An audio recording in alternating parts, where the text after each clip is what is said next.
Hoy vamos a hablar un poco de nuestro mundo interior. Sin duda vivimos una época de grandes cambios en las comunicaciones, de mucha velocidad técnica de las comunicaciones, lo que no implica calidad de la comunicación, por supuesto. Y la última comunicación real a veces es con nosotros mismos, ¿no?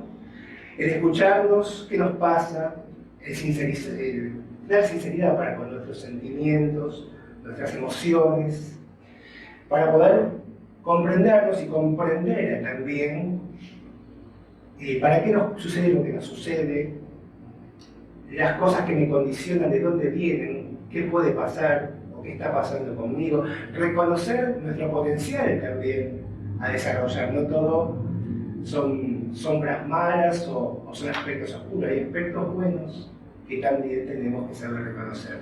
Y de esto trata escucharnos con objetividad, profundizando en el mundo interno de nuestros sentimientos, de nuestra psiquis.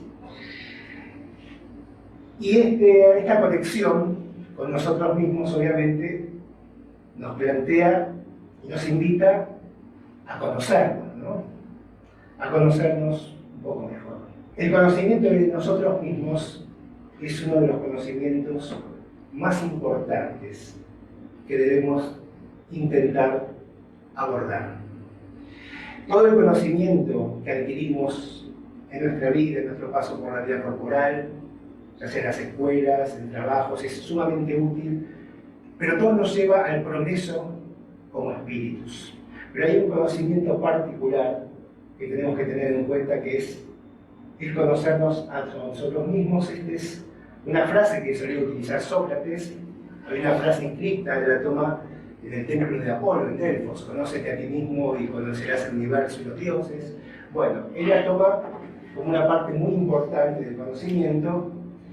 Y en el libro de los espíritus, la pregunta 919, el libro de los espíritus, por si alguien no conoce, es el primer libro de la codificación, codificado por Allan Kardec, donde se le hace una serie de preguntas al mundo espiritual, y el mundo espiritual responde ante las causas de Dios, las causas primeras, el mundo espiritual, las leyes morales, y después un compendio de penas y goces futuros. Es la columna filosófica de la doctrina. Después, bueno, este no es un curso en sí sobre espiritismo, pero son 5 libros en total la codificación, y este es el primero. Después el libro de los mediums, en cuanto al aspecto científico, las mediunidades, el Evangelio, que nos habla que es la columna moral, la más importante, por cierto, de la doctrina. Y después viene el cielo y el infierno, la mirada espírita del cielo y el infierno, y la Génesis, que habla de la creación, los fluidos, los milagros, desde un punto de vista científico, bajo la mirada espírita. Pero volviendo al libro de los espíritus, la pregunta fundamental: ¿cuál es el medio práctico más eficaz para mejorar esta vida y resistir a la incitación del mal? Un sabio de la antigüedad os lo ha dicho: conócete a ti mismo. Ahora bien, este conocerse uno mismo también nos lleva a replantearnos o ponernos a pensar en quiénes somos, de dónde venimos y a dónde vamos. En quién es que también se va transformando en un qué somos, de dónde venimos a dónde vamos, porque desde el quiénes obviamente somos espíritus, inteligencias individualizadas. Pero a nivel identificatorio me pueden preguntar: ¿quién sos? Rodolfo. A nivel familiar me pueden decir: ¿y vos quién serías? Yo soy el hijo de Olga y el nieto de María. En el trabajo, ¿usted quién es? Yo soy el coordinador técnico. Bien, eso define funciones y nombres de esta vida. Pero, ¿qué es el personaje que lleva consigo un número de emociones, de sentimientos? ¿Qué soy ante la vida, ante el universo?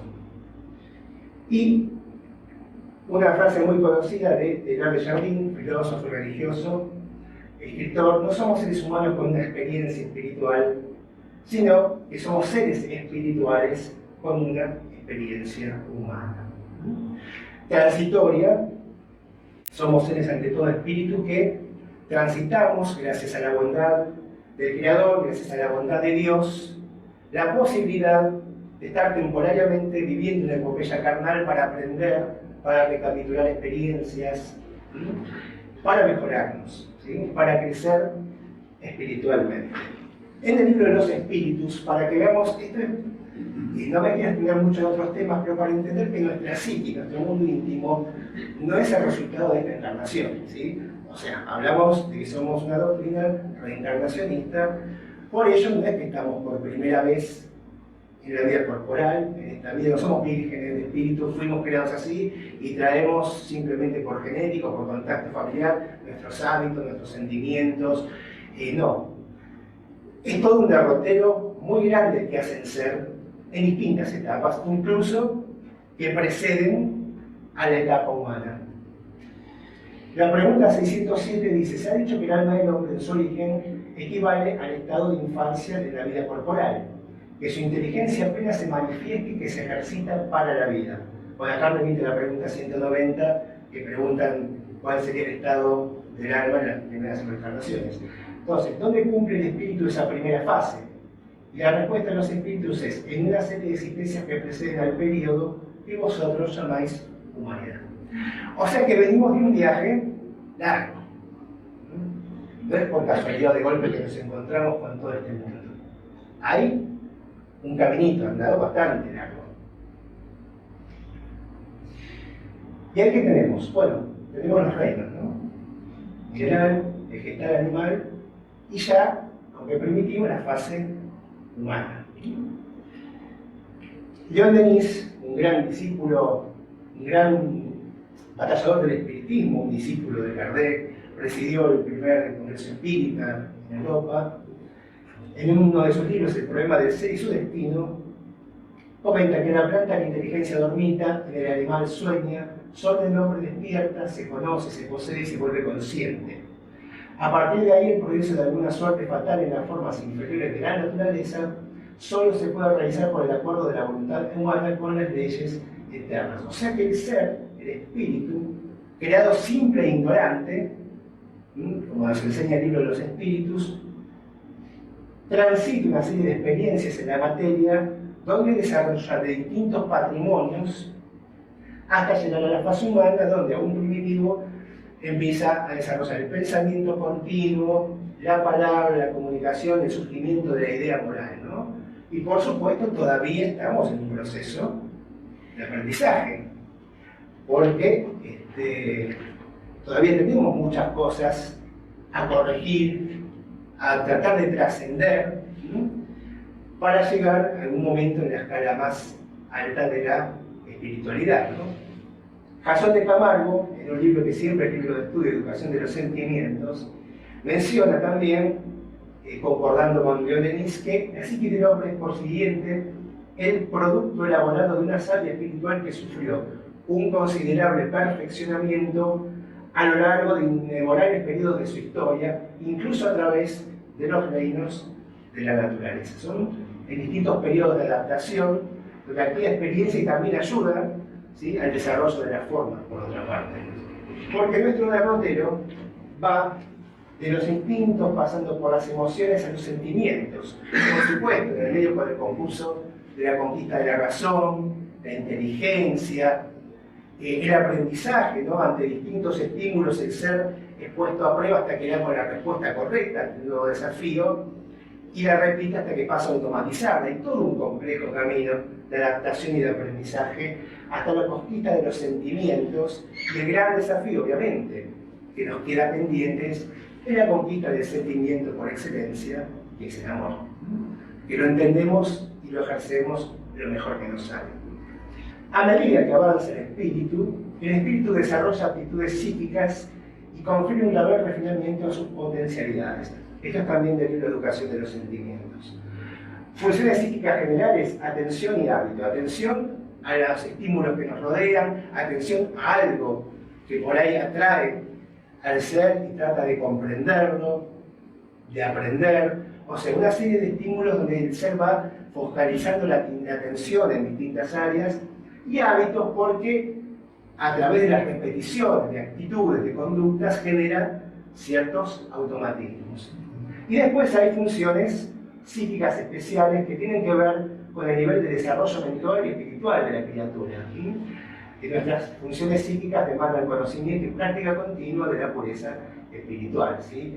Hay funciones que tienen que ver, de acuerdo al grado de evolución que tenemos, con la conquista de la empatía, de la comprensión, de la caridad, de liberarnos del egoísmo, o sea, ciertas funciones psíquicas ya más puntuales y que se vuelven más complejas con el crecimiento y con el desarrollo del ser. Caso de Camargo tomo un ejemplo de Sigmund Freud, hace un gráfico donde Freud marca el consciente con una capa muy pequeña, que es la que podemos analizar, la que está sujeta a nuestra voluntad, por decirlo de alguna manera, la que podemos tener acceso fácil, porque tiene que ver con el presente, y una zona muy amplia que está por debajo de ese consciente, que es el inconsciente, que sería como un reservorio de experiencias ocultos y que no es tan fácil de ser accedido. Pero, sí, de ser necesario, bueno, hay terapias de vidas pasadas, o cuando hay fobias, o cosas que quedan bloqueadas en esa suerte de sótano de la psiquis, que no necesariamente tienen que tener conquistas todas negativas. Ahora vamos a ver que, por ejemplo, hay otro enfoque, Carl Jung habla de la conciencia, del inconsciente personal y del inconsciente colectivo, muy ligado a lo que sería el inconsciente de vidas pasadas. Y el doctor Jorge Andrea dos Santos, un terapeuta brasileño, subir el inconsciente en 3 zonas. Bueno, podemos comparar con un iceberg y distintas capas también. El inconsciente actual, que es la zona de la psique, la zona consciente, contiene los registros de la encarnación presente, ¿sí? Son aquellas cosas o que hemos bloqueado o que están fuera de nuestro alcance por ahí inmediato, que están más ocultas, pero que tienen que ver con nuestra vida. El inconsciente pasado es la zona que se encuentra el archivo de las experiencias adquiridas por el individuo en sus sucesivas reencarnaciones, y un denominador son inconsciente colectivo. Tiene que ver todavía con el pasado más pasado, de existencias anteriores. Y marca un inconsciente puro, una zona más desarrollada por contener energía excesa de pureza. En ella se refugian los impulsos divinos de la evolución, que iluminan el instinto y distancia del ser humano de la animalidad. Es una capa profunda con un patrimonio a desarrollar. Esto sería ese inconsciente puro, porque nosotros somos un hábito de Dios, tenemos esa herencia divina del Padre, pero tenemos un camino para desarrollar todo un patrimonio de sentimientos superiores y, como decía recientemente, lo que hace particularmente al desarrollo del amor en una etapa más elevada del amor en toda su dimensión. Y también menciona en el mismo libro el superconsciente, que es un trabajo de síntesis y de intuición, no analiza los fenómenos, los experimenta, es el caso de los grandes genios, artistas, santos. Aquí es esa conexión justamente con lo espiritual, es la zona de expresión de las energías superiores del espíritu. Y en el libro En el mundo mayor, un libro de un espíritu, André Luis, psicografiado por Chico Xavier, a nivel cerebral lo colocaría de tener los lóbulos frontales, ¿sí? O sea, nosotros tenemos también esta etapa, este extracto de nuestra psiquis que tiene que ver con esas realizaciones superiores y que es a desarrollar y que se va desarrollando de a poco con nuestra evolución. Ahora, la relación inconsciente y consciente no es una relación que no hay una capa impermeable. El inconsciente influye mucho en nuestro consciente. Nuestro pasado influye mucho en nuestra ahora. Hemos considerado ya que el contenido del inconsciente es el resultado de lo vivido en el pasado, incluso en reencarnaciones anteriores. Todo queda registrado, sea sano o no, y da lugar a la formación de vórtices o pilares energéticos de la psiquis. Esos vórtices son estructuras dinámicas en el sentido que llegan al consciente en forma de voces, sonidos, imágenes, sensaciones, impulsos, colores y de formas de expresión de la mente. Tal es la forma de comunicación del inconsciente y del consciente. O sea, fíjense que constantemente hay información del inconsciente que también, el consciente también nos puede condicionar o nos puede aportar una gran ayuda para superarnos a nosotros mismos. Cada individuo es portador, por lo tanto, de las cargas energéticas correspondientes a sus actitudes del pasado. No se trata más que de la cosecha de lo que uno ha sembrado. Una de las leyes importantes que consideramos dentro de la doctrina espírita justamente es la ley de causa y efecto. Siempre decimos que la siembra es optativa, pero la cosecha es obligatoria. Pero siempre también tenemos la oportunidad de rectificar caminos. Cuando sembremos el bien, nuestros bordes energéticos serán saludables, y cuando sembremos discordia, egoísmo y violencia, tendremos centros de energía que nos acarrearán desequilibrios. Apartarse de la ley del amor produce sufrimiento, aproximarse a ella da por resultado la felicidad. También la educación de los sentimientos. No olvidemos que también nuestras decisiones, nuestros pensamientos, nuestros sentimientos son energías vivas, que también nos afectan en la vida presente, no solo lo que tenemos del pasado. Nosotros encarnamos, si bien hubo también para explicar esto, gracias a que tenemos no solamente este cuerpo carnal, que después queda en la tierra, sino nuestro cuerpo espiritual, el espíritu, que andan de Ariel Kardec lo llamó así, en analogía al periesperma que rodea la semilla, y con él somos viajeros en el tiempo y en el espacio, llevando nuestras experiencias de encarnación en encarnación. Es un modelo organizador biológico, tiene muchas funciones, y también ese perispíritu es muy sensible a lo que sentimos, a lo que pensamos, al grado de evolución del ser. Por eso a veces podemos desatar efectos nocivos o causas nocivas en esta existencia, hasta incluso procurarnos una enfermedad. Porque estando encarnados, el perispíritu es un intermediario entre el cuerpo físico y el espíritu. Ahora bien, vamos a tratar entonces, teniendo en cuenta todo este patrimonio tan complejo, de conectarnos con ese mundo interior y conectarnos con nuestras sombras, que acá ya estoy escuchando nuestros sentimientos, nos hablan de la sombra amigable, porque esos conos de sombra, esas cosas que no reconocemos, hay todo un potencial a desarrollar y hay aspectos quizás no tan buenos que pudieron ser útiles en una etapa más instintiva y acarreamos todavía ciertos sentimientos, ciertos hábitos, de los cuales no tenemos que sentir culpa, sino enfrentarlos y tratar de corregirlos. La sombra decide del otro lado del ser humano, aquel que está en vigor la oscuridad, que es lo que no vemos, pero influye en nuestras vidas, influye en nuestras actitudes y nuestros sentimientos actuales. Comúnmente destacamos la sombra negativa en los ambientes educativos de la doctrina. Conviene, no obstante, una atención a la sombra positiva, que son nuestras potenciales y talentos aún no expresados o descubiertos. Nosotros tenemos un portafolio de talentos para desarrollar y que no los aprovechamos. A veces por no saber mirarnos correctamente. En medio de esa oscuridad de la vida inconsciente existe mucha sabiduría y riqueza aún no explorada. Escuchando nuestros sentimientos y lo que ellos tienen para enseñarnos sobre nosotros mismos, estaremos entrando en contacto con ese material reprimido en el inconsciente, con todas las habilidades instintivas que nos aseguran la herencia inalienable de hijos del Altísimo en su obra magnánima. Escuchar los sentimientos es aceptarlos. Aceptación quiere decir pensar sobre ellos. Los sentimientos son los principales canales de conexión, emitiendo constantes mensajes del inconsciente. Esto de analizarnos con sinceridad pero sin culpa, ¿no? ¿Por qué siento esto? ¿Por qué tengo estos hábitos? Muchas veces, y esto es lo que tiene que ver con la reencarnación, lo que vemos de vidas pasadas.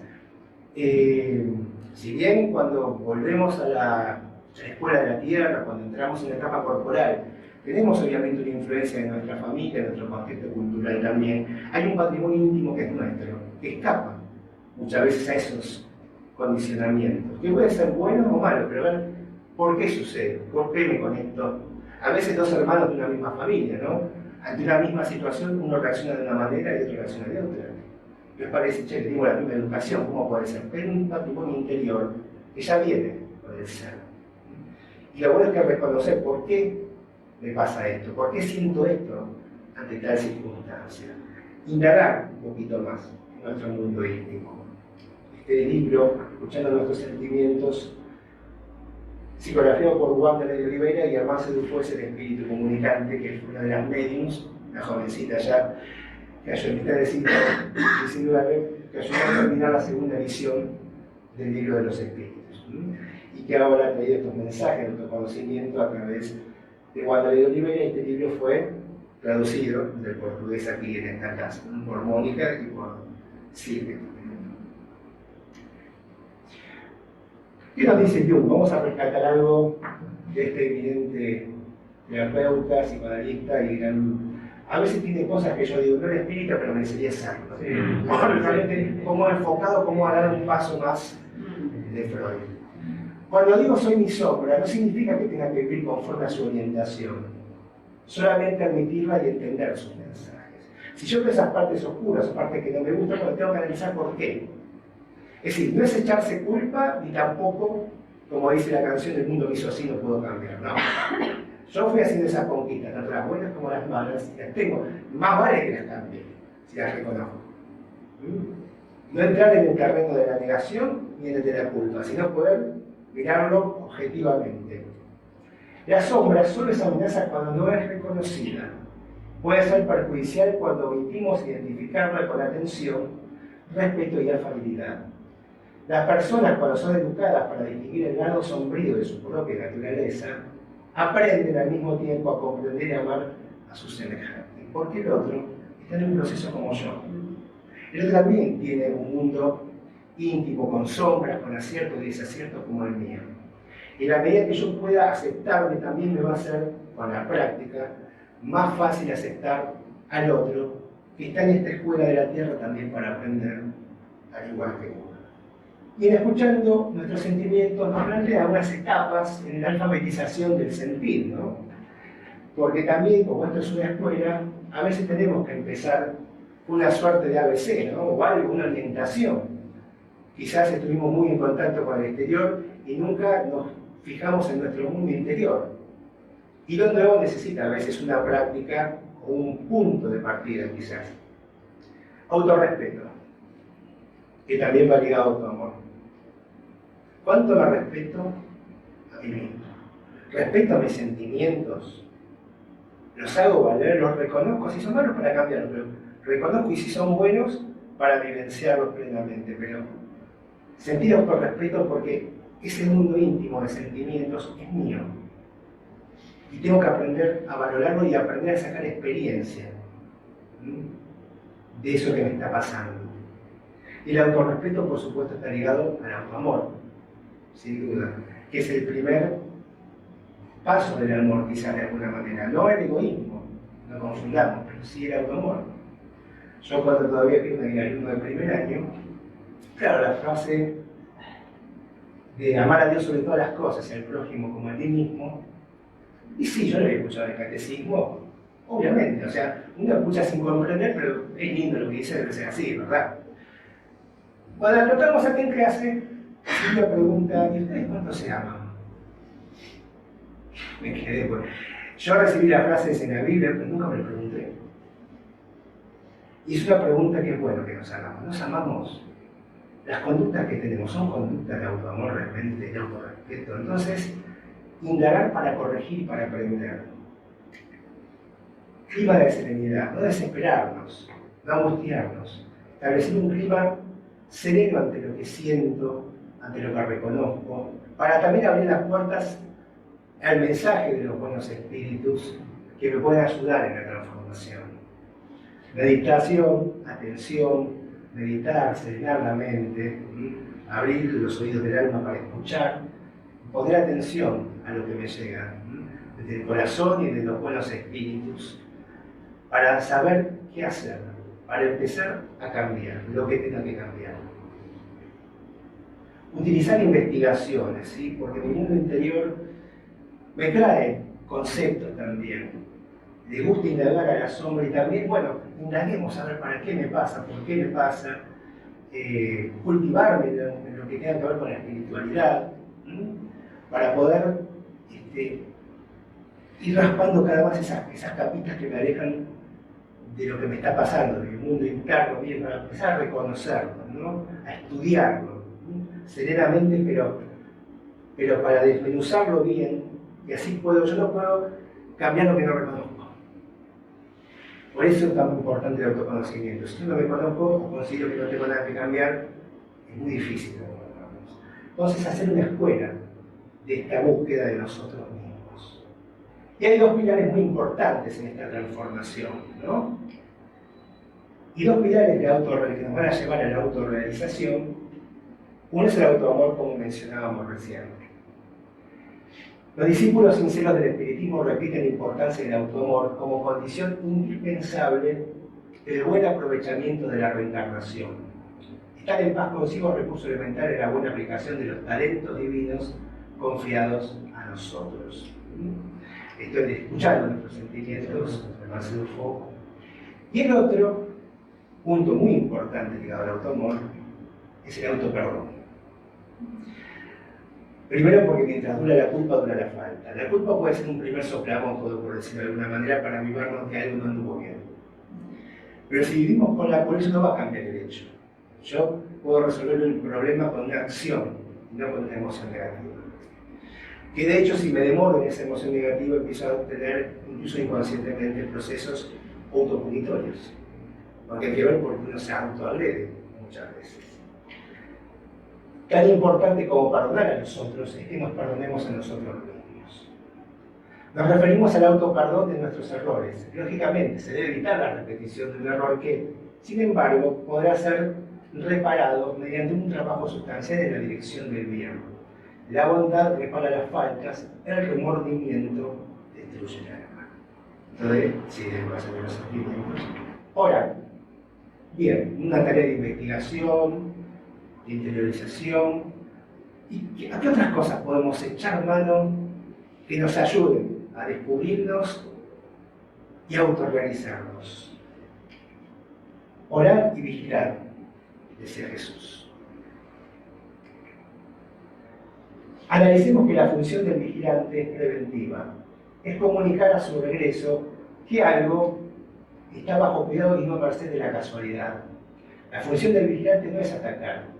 Quien vigila en el terreno de la reforma íntima significa estar atento al enemigo aquel que puede causar los daños, nuestro hombre viejo. Estar vigilante, orar y vigilar a quien, al otro, no a mí. Vigilar mis sentimientos, esos hábitos que tienen que ver con un hombre viejo de otras etapas de desarrollo. Pero como dijimos al principio, vamos del instinto al sentimiento para conquistar el amor como un sentimiento supremo. Entonces, vigilar nuestros pensamientos y sentimientos. A su vez, la oración es el movimiento sagrado de la mente hacia el despertar de las fuerzas superiores. Es la búsqueda del alma que se abre al bien y se fortalece. Se dice que la oración es una flecha dirigida al oído de Dios, ¿no? Esto de conectarnos mediante la oración con los espíritus superiores, con nuestros guías personales en primera instancia también, ¿no? Para que nos ayuden, sobre todo en los momentos difíciles, ¿sí? Para que ellos nos asistan y también reconocer qué recibimos en esa oración, estar atento a la respuesta. La reforma íntima sin martirio, otro libro traducido también en esta casa por el espíritu también de Marcel Ford. El reino de los cielos está dentro de vosotros. Tenemos que tener en cuenta esto. Muchas veces se dice que soy Dios. Ojo como tomamos ese precepto. No somos dioses, Dios es digno, pero hay como dijimos hoy, una chispa divina esperando desarrollarse dentro nuestro. Y de ese lugar el reino de los cielos está dentro de nosotros, porque nosotros somos los autores de nuestras felicidades y nuestras tristezas. Nosotros somos herederos de Dios y alcanzaremos algún punto, en algún día, en alguna época, la etapa más alta, es el espíritu del primer orden, espíritus puros, donde conquistemos el amor en toda su dimensión y la felicidad verdadera en toda su dimensión. Todavía falta. El camino va a depender de lo que hagamos en el trayecto. Pero el reino de los cielos sin duda está dentro nuestro. Lo que pasa es que hay que reconocerlo, hay que conectarse. En los momentos de tormento ocasionados por los efectos de tus imperfecciones, busca a Dios y escucha tu alma. Escucha los dictámenes suaves que te envía. No los juzgues ahora mientras medites. Pregúntate, ¿qué hacer ante impulsos menos felices? ¿Cómo actuar para cambiar. Escuchar, como decíamos hoy, serenamente, objetivamente, que no haya interferencia emocional.